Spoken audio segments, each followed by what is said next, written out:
যে গত জমাতে পয়েন্টগুলো রাখছেন, আপনি কি জানেন আমি এই মসজিদের সভাপতি, আপনি সুদের যে পয়েন্টটা রাখছেন এর মনে হয় আমার ব্যাপারে আপনাকে কিছু বলছে, এই জন্য আপনার চাকরিটা মনে নাও থাকতে পারে। আপনারা হয়তো জানেন আপনাদের হেদায়েতের জন্য আমাদের প্রতি শুক্রবার যে কোনো একটা বিষয়কে নির্ধারণ করতে হয় এবং কি এই বিষয়গুলোর জন্য কিছু আমাদের নির্দিষ্ট কিছু কিতাব রয়েছে যেগুলো থেকে আমরা আপনাদেরকে হেদায়েতের পথে আসার জন্য কিছু আলোচনা করি। তবে তার মধ্যে হচ্ছে সুদ নামক যে বিষয়টা, সেটা হচ্ছে সবচেয়ে গুরুত্বপূর্ণ বিষয়। যে বিষয়টা আপনাদের সামনে যদি আলোচনা না করি তাহলে আপনার আস্তে আস্তে গুমরাহির পথে চলে যাবে।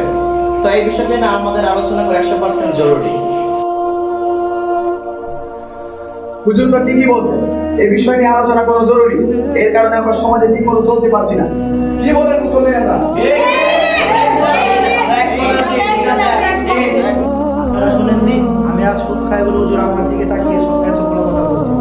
সভাপতি সাহেব, এই কথাগুলো আপনাকে উদ্দেশ্য করে বলা হয় নাই, এই কথাগুলো সকল মুসল্লিদেরকে আমাদের উদ্দেশ্য করে বলা হয়েছে, কারণ এটা হচ্ছে হেদায়েতের কথা।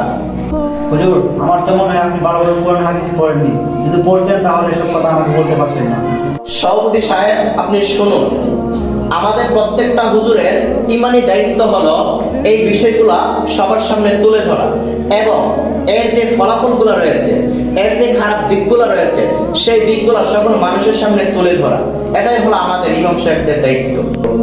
আমরা এতক্ষণ সবই দেখলাম, বুঝলাম এবং শুনলাম। হুজুর যা বলেছে সব ঠিক বলেছে।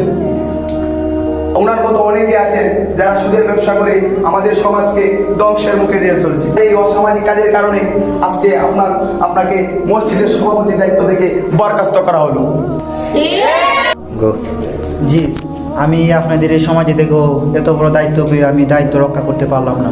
আপনারা সবাই আমাকে মাফ করুন আমার এই অসামাজিক কাজের জন্য এবং হুজুরের সাথে দুর্ব্যবহার করার জন্য। আমি এখন সুদ থেকে এবং সর্বদাই হারাম কাজ থেকে বিরত থাকবো। আপনাদের উদ্দেশ্যে আমার কথা হলো, আল্লাহ এবং আল্লাহ রাসূল সাল্লাল্লাহু আলাইহি ওয়াসাল্লাম যে কাজগুলো থেকে আমাদেরকে দূরে থাকতে বলেছেন সেই কাজগুলো থেকে আমরা দূরে থাকা এবং যে কাজগুলো আমাদেরকে করার জন্য বলেছেন সেই কাজগুলো যেন আমরা করতে পারি। আল্লাহ এবং আল্লাহ রাসূল সাল্লাল্লাহু আলাইহি ওয়াসাল্লাম আমাদের সেই তৌফিক দান করুন। সকলে বলে আমিন।